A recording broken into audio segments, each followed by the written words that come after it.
ઘટેલા એવા કિસ્સાઓ જે આપણે સાંભળી પણ ન શકીએ એવા જે કૃત્યો બહાર આવે છે એને જો ડામવા હોય અને જો શુદ્ધ સ્વામિનારાયણ સિદ્ધાંતોને બચાવવા હોય તો આપણે બધા હરિભક્તોને બહાર આવવું પડશે.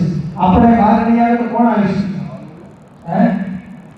સ્વામિનારાયણ ભગવાનનો હરિભક્ત યાદ રાખજો, મહારાજે વચનામૃતમાં કીધું કે મોટેરો સત્સંગી કોને કહીએ? મધ્યનું 61મું વચનામૃત કે મોટેરો સત્સંગી કોને કહેવાય? કે મોટેરો જે હરિભગત હોય ને એ પોતાનું સર્વસ્વ સત્સંગને માટે કરી રાખે અને જ્યારે જરૂર પડે ત્યારે માથું દે એને મોટેરો સત્સંગી જાણો. મધ્યનું 61મું વચનામૃત. યાદ રાખજો, શાસ્ત્રોમાં ઘણી બધી વાતો લખી, આપણે સમજ્યા છીએ, એના પીયુષો પીધા છે. સંતોના મોઢે પણ આપણે ઘણી ઘણી કથા વાર્તાઓ આપણે સાંભળી છે. અત્યાર સુધી ઘણા મહિમાઓની વાતો આપણે સંભળાવવામાં આવી છે, ઘણું સાંભળ્યું છે કે હે જનની જન જે તો સુરદાતા હરિયા સંત નહીં તો રે છે વાંદળી પર મત કુમારેશ્વર કે આપણે કઈ વિપાસના લેતા હોય દાતાની વાત આવે તો આપણે સુરતી ભૂમિ લખો મારા 1 કરોડ ને 11 વાત હતી ને.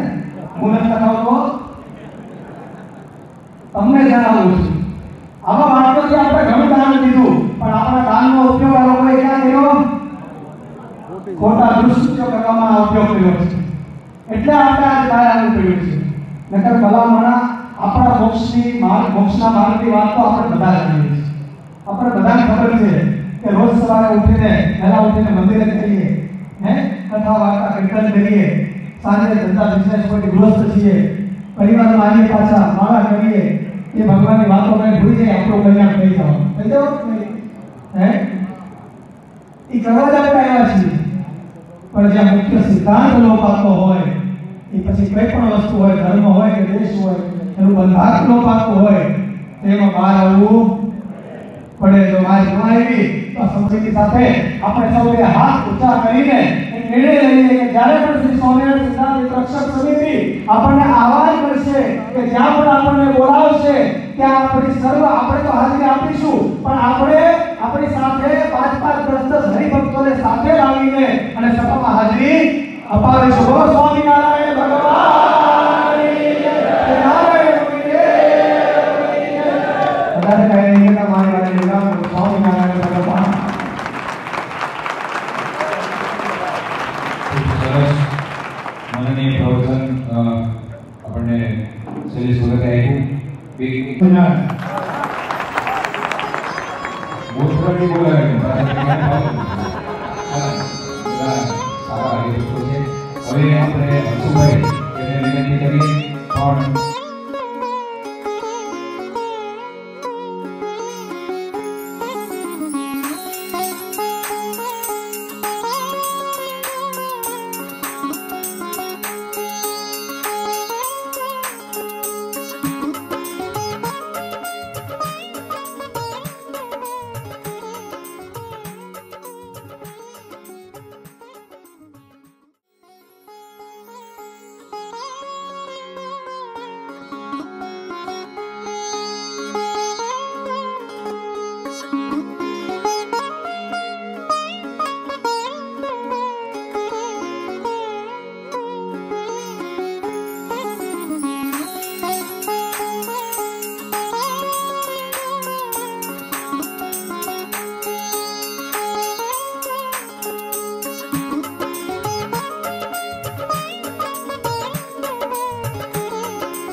એક સંગઠન એવું મજબૂત સંગઠન કરવાનું છે, મેં બેંકનું ઉદાહરણ આપ્યું, એવું સંગઠન કરવાનું છે. આ સમિતિની અંદર અત્યારે હાલ 56,000 સભ્યો થઈ ગયા છે. દિવાળી આવે તો આપણે 2.5 લાખ સભ્યો બનાવવાના છે. 2.5 લાખ. બે હરિભક્તોને મારે એનું સન્માન કરવું છે. હિતેશભાઈ પૂણાવાળા આવે, રિલેટિવ હતા. આ બે વ્યક્તિએ તમે 250 ફોર્મ ભર્યા. આવો પ્રમુખને કહું છું, હજી તમે સન્માન કરો. આ બે વ્યક્તિએ એક મહિનામાં 250 ફોર્મ ભર્યા. ભલામણ તમે કેટલા હરિભક્તો છો? સંગઠન ન થાય. સંગઠન કરવાનું છે. આપણે પરોક્ષના સંતો જૂનાગઢની અંદર, પરબની અંદર મોટા મોટા મહાન સંતોને એને મળ્યા.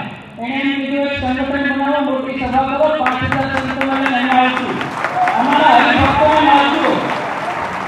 એટલે ભક્તો આપણે દિવાળી પછી 2-2.5 લાખ લોકોની સભા બોલાવવાની છે અને એમાં બધા જ તમારે કરવાના છે.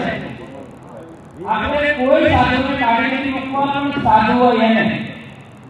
ભક્તો વધારે વિશેષ નહીં બોલું, હું સંગઠન માટે વધારે ભાર આપું છું. આજે આવતીકાલે એકાદશી છે, ચાતુર્માસ ચાલે છે, બધા એવો નિયમ કર્યો કે બધા 25 ફોર્મ ભરશે માનવ માસીના. પણ હરિભક્ત હોય, સંપ્રદાયને જાણતા હોય કે એને એમ થાય કે આ વાત સાચી છે, તમે બેન વાત કરો.